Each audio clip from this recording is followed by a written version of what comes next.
Hello everyone, कैसे आप लोग। मेरा नाम है फराज देशमुख और आप लोग देख रहे हैं इंटीग्रेटिंग फराज। तो बच्चों, लिमिट्स की हमारी सीक्वेंस चालू है, सीरीज चालू है। अब इसमें आज हम लोग देखेंगे infinity by infinity form, pet type question, based question. तो बच्चे देखो, एक ही रूल है इसका, यूनिवर्सल, बस से कोई क्वेश्चन आ जाता है कि जो भी डोमिनेटिंग टर्म है उससे न्यूमरेटर डिनोमिनेटर को डिवाइड करते। जैसे कि इस क्वेश्चन को देखो, x टेंड्स टू इंफिनिटी, तो इंफिनिटी स्क्वायर तो इंफिनिटी होने वाला, प्लस कुछ भी करो इंफिनिटी होने वाला, नीचे भी इंफिनिटी स्क्वायर तो इंफिनिटी होने वाला। तो ये इंफिनिटी बाय इंफिनिटी फॉर्म है, इंफिनिटी अपॉन इंफिनिटी फॉर्म है। अब इसमें डोमिनेटिंग टर्म कौन सा है? डोमिनेटिंग मतलब जो जिसका सबसे बड़ा पावर है x स्क्वायर है, ये तो कांस्टेंट है। तो हम लोग क्या करेंगे, divide numerator and denominator by x square. Simple, x square से डिवाइड, ठीक है। एक्स स्क्वायर अब पूरा लिख रहा हूँ, नेक्स्ट क्वेश्चन में नहीं लिखने वाला, तो मैंने x square by 2 by x square से डिवाइड मल्टीप्लाई कर दी। तो ये हो गया x square by x square 1 हो गया, और ये 1 बाई एक्स स्क्वायर हो गया। X square by x square ये भी 1 हो गया, 2 बाई एक्स स्क्वायर हो गया। Limit x tends to infinity. अब क्या होता है, अगर एक्स इन्फिनिटी की तरफ जा रहा है तो 1 बाई एक्स स्क्वायर कहाँ जाएगा बच्चों? 0 जाएगा ना। 1 बाई इन्फिनिटी इज 0, ये भी 1 बाई इन्फिनिटी 0, तो क्या 1 प्लस 0 अपॉन 1 प्लस 0, आंसर क्या है? सिंपल क्लास है ना। तो जो भी सबसे बड़ा पावर है उससे न्यूमरेटर डिनोमिनेटर को हम लोग डिवाइड करते हैं। जो भी सबसे बड़ा पावर है, इस क्वेश्चन में सबसे बड़ा पावर कौन सा है? x इज पावर 4, क्योंकि इन्फिनिटी बाय इन्फिनिटी फॉर्म है, तो न्यूमरेटर डिनोमिनेटर उससे डिवाइड करेंगे। तो ये क्या देगा, x is power 4 by x is power 4 plus x square by x is power 4 plus 1 by x is power 4 upon x power 4 by x power 4 minus बहुत ही मेहनत 2 अपॉन x पावर 4। तो अब क्या हो रहा है, कटन कुट्टी 1 by x square 1 by x power 4 1 minus 1 by x cube plus 2 by x power 4। तो बच्चों वही होने वाला है जो पहले हुआ था, 0 0 0 0, सबके नीचे इंफिनिटी है। Anything any finite term upon infinity, finite term upon infinity is 0। तो ये भी 0 के 0 के 0 के 0। तो आंसर क्या है, लिखने की जरूरत नहीं, सिंपल। तो तुम लोग को डोमिनेटिंग फैक्टर जहां दिख रहा है हर बार फाइनाइट है ऐसा जरूरी नहीं है। कभी कभी आंसर इंफिनिटी भी हो सकता है, कभी कभी आंसर 0 भी हो सकता है, और फाइनाइट भी हो सकता है। फाइनाइट आने की कंडीशन ये रहेगी कि ऊपर नीचे का पावर, डोमिनेटिंग पावर दोनों को, मतलब इसमें भी x पावर 4 है, इसमें भी x पावर 4 है। न्यूमरेटर और डिनोमिनेटर में मैक्सिमम जो डिग्री है उससे ही। इस टॉपिक को और डिटेल में आगे देखने वाले हैं। अच्छा, इस क्वेश्चन को देखो, ये भी इन्फिनिटी बाय इन्फिनिटी फॉर्म है। अब फैक्टोरियल के बारे में पता है तुम लोगों को? फैक्टोरियल में कुछ होता है प्रॉपर्टी कि n+1 फैक्टोरियल क्या होता है, n+1 इंटू n पे रुके फैक्टोरियल जाते हैं। जहां रुके वहां फैक्टोरियल है ना, जहां रुके वहां फैक्टोरियल। तो n प्लस कम करते जाओ, और जहां रुकना है वहां फैक्टोरियल डालना। अब जैसे कि 5 फैक्टोरियल, तो मैं इसको 5 इंटू 4 एक कम करते रहा, मैं 3 पे रुकना तो फैक्टोरियल डालता कम करते हो। तो ये फंडा है फैक्टोरियल का। तो अभी इन दोनों में से कम होने वाली ये है कि ये है, तो जिस बात है ये कम होगा, ये ऑलरेडी बड़ा है तो कम होगा, ये सब छोटा है। तो इसको छोड़ दो, टच मत करो, अनटच, छोड़ दिया इनके हाथ पे। इसको क्या लिखूंगा मैं, n+2 लिखूंगा, और यहाँ पर आएगा n+1, यहाँ का फैक्टोरियल। सिमिलरली सेम चीज है नीचे, n+2 एक कम किया, यहाँ रखना है फैक्टोरियल। क्यों यही रुके, क्योंकि ये सेम का मेथड है, इसलिए रुका। और मैं बाद में इसको और इसको कॉमन नहीं करने वाला, करेक्ट। तो ऊपर नीचे से n+1 फैक्टोरियल कॉमन निकलने वाला है। n+2 + 1 n+2 - 1, देन ये हो गया। अभी हम लोग इसको काट दिए। अब क्या हुआ, n+3 अपॉन n+1 हो गया। जो इन्फिनिटी बाय इन्फिनिटी फॉर्म अभी भी है। अब इन्फिनिटी कौन बना रहा है, ये n बना रहा है, डोमिनेटिंग टर्म n ही, तो न्यूमरेटर और डिनोमिनेटर हम किससे डिवाइड करेंगे, n से, करेक्ट।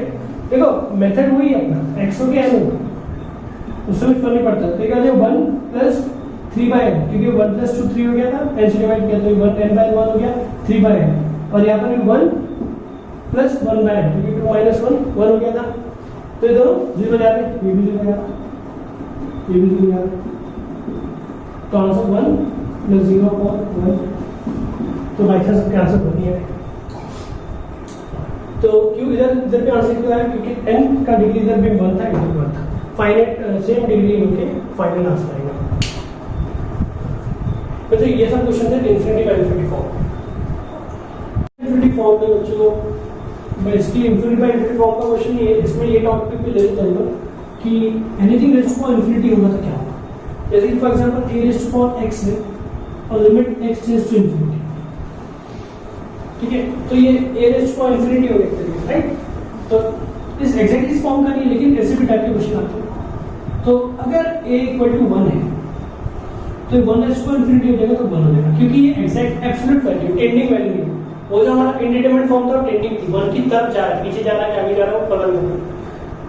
तो a = 1 है तो 1 रेज़ टू इन्फिनिटी 1 हो जाएगा, और अगर a 1 से बड़ा है तो anything greater than 1 raise to infinity is infinity. Anything, ये बात भी समझने वाली, जैसे 2 का पावर इन्फिनिटी होगा, क्योंकि तुम 2 को अगर इन्फिनिटी टाइम्स मल्टीप्लाई कर दो, मतलब ये जो a है 1 से बड़ा है 2 है फॉर एग्जांपल, और अगर a <1 है तो anything whose value is less than 1 is power infinity लगेगी उसका है, तो वो 0 है, वो 0 है। अच्छा, यहाँ पर एक कंडीशन है कि हम हमेशा पॉजिटिव लेते हैं, ठीक है, हमेशा पॉजिटिव। नेगेटिव में प्रॉब्लम हो जाएगी, पावर इन्फिनिटी है तो प्लस वैल्यू देगा, माइनस वैल्यू, इवन इन्फिनिटी के ऑड इन्फिनिटी हमको समझ में जाएगा, इसलिए प्रॉब्लम हो जाएगी। तो देखो अगर a 0 से 1 है तो a फॉर एग्जांपल 0.5 है, तो 0.5 का पावर इन्फिनिटी 0 होगा, ये बात करेक्ट। क्योंकि जितना हम पावर बढ़ाएंगे, क्योंकि 1 से छोटा है तो उतना उसकी वैल्यू घटती रहेगी।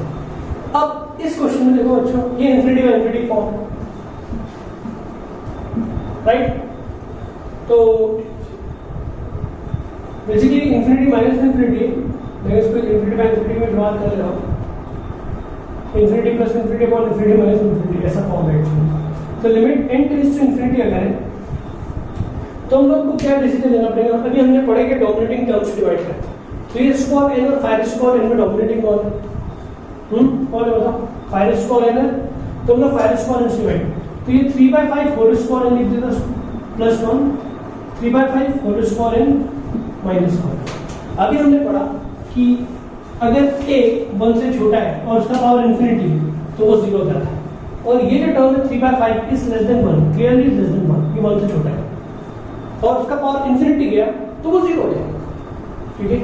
अगर a की वैल्यू 1 से छोटी है, उसका पावर इन्फिनिटी गया तो 0 हो जाएगा, तो अपना आंसर क्या मिलेगा, 0 + 1 अपॉन आंसर क्या माइनस, ठीक है, आंसर क्या माइनस। समझ में आ रहा है, इस तरह से होता है। मुझे तो नेक्स्ट क्वेश्चन मेरी हेल्प करो तुम लोग, find the value of x पूछा है और लिमिट की वैल्यू दे दिया है, लिमिट की वैल्यू दे दिया है, लिमिट सॉल्व करने का क्वेश्चन नहीं है, ठीक है। मतलब चाहता क्या है, ये इसके इक्वल होता है, ये हमको बोल दिया हुआ है, ये हमको बोल दिया हुआ है।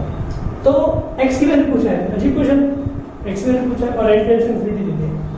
तो बच्चों अगर तुम लोग सोचो कि नीचे का जो sin x है तो sin स्क्वायर ले लेंगे इसको, क्योंकि पावर 2 है ना, तो sin square x square n ले लेता हूं, हमको ये दिया है, ठीक है, क्योंकि 2 का पावर 2 अंदर ले लिया। अगर sin स्क्वायर x की खास बात क्या है, वो हमेशा 1 से छोटा होता है, sin स्क्वायर x हमेशा 1 से छोटा होता है और 0 से बड़ा होता है, ये sin स्क्वायर x का रेंज हमको पता है, 0 से 1 है। अगर बच्चों अगर ये 1 हो गया, sin स्क्वायर x 1 हो गया, तो ये 1 इसको इन्फिनिटी हो जाएगा, तो 1/1 + 1 हो जाएगा, तो 1/2 हो जाएगा, 1 नहीं मिलेगा, सही है ना। अगर ये 1 हो गया तो 1 इसको इन्फिनिटी 1 हो जाएगा, तो 1/1 + 1 which will be equal to 1/2, तो 1 तो दिया है, 1/2 नहीं दिया, तो बात गलत होगी, मतलब sin स्क्वायर x 1 नहीं हो सकता, हाँ 0 होगा तो 1 मिलेगा। अगर 1 से छोटा भी होगा, क्योंकि 1 से अगर छोटी वैल्यू है उसका पावर इन्फिनिटी भी 0 होता है, 1 से छोटी वैल्यू उसका पावर इन्फिनिटी 0, तो ये केस सही है। तो साइन स्क्वायर एक्स कहाँ से कहाँ होना चाहिए, 0 से 1, 0 हुआ तो चलता है, 0 से 1 है ना। तो हम क्या चाहिए, साइन मतलब हमको क्या मिला, साइन स्क्वायर एक्स का रेंज मिल गया, 0 से 1 होना चाहिए। अगर ये 1 होना है तो उसको मतलब वी हैव ब्रेक डाउन ऐसे में ग्रुप की उसको 1/0 ऐसा ब्रेक कर, ये 0 का होना जब 1 से छोटा और 0 हुआ तो 0 ही होगा, बराबर। तो अब साइन स्क्वायर एक्स 0 से 1 लाया करता है, तो इससे ये मिल गया मेरे को साइन एक्स कहाँ से कहाँ लाया कर सकते हैं, -1 से 1 लाया कर सकते हैं, -1 और 1 ही होना चाहिए। Sine square x less than 1 है, मतलब हम लोग को पता है ना तुम लोग को यार, एक्स स्क्वायर लेस देन ए स्क्वायर, तो क्या होता है, एक्स स्क्वायर को -8 हुई, वही चीज़ दिखाओ मैंने, डर जाते हैं। हाँ, तो साइन एक्स -1 से 1 है, 0 भी हो सकता है, इसलिए 0 स्क्वायर। अब हमको मालूम है साइन एक्स हमेशा -1 से 1 होता है, सिर्फ हमने इधर से क्या हटा दी, इक्वालिटी हटा दी, तो हम बोलेंगे कि x कुछ भी हो सकता है सिवाय जहां पर वो -1 और 1 दे रहा है। अब sin x 1 किस पे देता है, π/2 पे देता है, 5/2 देता है, -1 को देता है, 3/2 देता है। अब ये तुम लोग को याद होना चाहिए भाई, तो मैं बोलूंगा क्या क्या माइनस कर रहा हूं मैं, 2n + 1/2 माइनस कर दूंगा, n को 0 को π/2 तो 1 हो जाएगा, n को 1 रखो 3/2 माइनस हो जाएगा। तो मैंने क्या किया, x सब हो सकता है 2n + 1/2 हो सकता है, ठीक है। तो यहाँ पर इसका सही तरीका तो यूनियन लगा देना चाहिए कि n की value n belongs to integer, n कुछ भी होता है चेंज होता है, r हो सकता है, ये हो सकता है। अगर ये हो गया तो ये 1 बन जाएगा और 1/2 मिलेगा, 1 नहीं मिलेगा। सिमिलर क्वेश्चन एक लिखते हैं तो fx = इतना गंदा सा कुछ, fx 0 कब होगा, कौन से x की वैल्यू पे 0 होगा, तो इसमें ऑप्शन मिल जाएगा। तो पहले तो इसको देखो, fx 0 होगा मतलब ये 0 है, limit n tends to infinity, तो क्वेश्चन पहले लिख दो 3/π tan इनवर्स ऑफ 2x, तो ये इस 2 को अलग कर दो इससे जुदा और n को जुदा कर दो, +3 और ये = 0 बोलते हैं, fx = 0 मतलब ये हो गया ना, fx का ये। अब बच्चे बताओ मेरे को, ये 0 ये कि 0 ये पूरी वैल्यू 0 कब हो, ये पूरी वैल्यू 0 कब हो, जब डिनोमिनेटर इन्फिनिटी, जब डिनोमिनेटर इन्फिनिटी, करेक्ट, 1/∞ 0 होगा। अच्छा, ये एकदम सही बात है। अब डिनोमिनेटर पे कौन ये लोग है, +3 तो बेचारा सरेंडर, उसका तो कोई रोल नहीं, ये इन्फिनिटी होगा, +3 तो इन्फिनिटी होना है, तो मतलब डिपेंडेंसी इस पे, तो इसमें क्या होना चाहिए, इन्फिनिटी होना चाहिए। मतलब हमारी रिक्वायरमेंट क्या है कि limit n tends to infinity 3/π tan inverse of 2x का स्क्वायर का पावर n इन्फिनिटी है, ये हमारी रिक्वायरमेंट है ना। ये इन्फिनिटी है तो 1/2 से टेंशन इन्फिनिटी। अब मुझे बताओ कि ये चीज पावर इन्फिनिटी है, तो ये टर्म क्या होना चाहिए, 1 से बड़ा होना चाहिए, करेक्ट। ये हमने देखा कि 1 से अगर बड़ा है तो इन्फिनिटी देता है, तो ये देगा 3/π tan इनवर्स ऑफ 2x का square should greater than 1। Equality लिखूं, नहीं, क्योंकि 1 का पावर इन्फिनिटी 1 हो जाता है, तो गलत हो जाएगा, सिर्फ 1 से बड़ा है। अब क्वेश्चन हो गया, अब मैं इस 1 को 1 स्क्वायर लिख दिया तो कोई गलत बात नहीं रहेगी, क्योंकि 1 स्क्वायर लिखी होता है, मैंने वहां पर इसको 1 स्क्वायर लिख दिया। अब हम लोग को पता है कि x square greater than a square और mod x greater than a, दोनों एक ही चीज है, दोनों घूमने के बाद एक ही बोलते हैं। x square greater than a square जो देता है कोई mod x ग्रेटर नहीं देता है, दोनों का फॉर्मूला सेम आता है। दोनों के लिए आता क्या है, x ग्रेटर देन a और x ग्रेटर देन -a। अब मैं mod के पिक्चर में डाला कि पूरा क्वेश्चन mod में, तो मैं जैसे रूट स्क्वायर हटाऊंगा और mod लगाऊंगा, ठीक है, mod लगाया, क्योंकि हमको पता है कि ये तो सेम होता है भाई। अब 3/π को भेज दिया उधर, π/3 चल गया, 3/π mod के बाहर निकल जाएगा, और क्योंकि पॉजिटिव टेंशन तो ये tan इनवर्स है, फिर tan इनवर्स का प्रॉब्लम है भाई, ये कभी पॉजिटिव होता है और कभी नेगेटिव होता है। tan इनवर्स -π/2 से π/2 जाता है ना, याद है ना। अब tan inverse of x positive कब होता है, जब उसके अंदर पॉजिटिव हो, क्योंकि इसका ग्राफ अगर तुम लोग बनाओ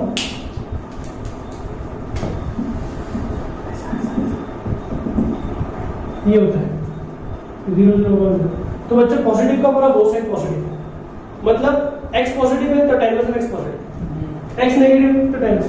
तो मतलब ये tan inverse of x 2x ये मॉड ये पॉजिटिव कब होगा जब ये 2x अंदर का पॉजिटिव, तो ये पॉजिटिव कब जब अंदर का पॉजिटिव। तो मैं इसको क्या कर सकता हूँ, मैं बोलता हूँ tan इनवर्स से कुछ कुछ है कि अंदर की चीज पॉजिटिव है तो वो खुद ब खुद पॉजिटिव है, तो मैंने मॉड अंदर लिखा,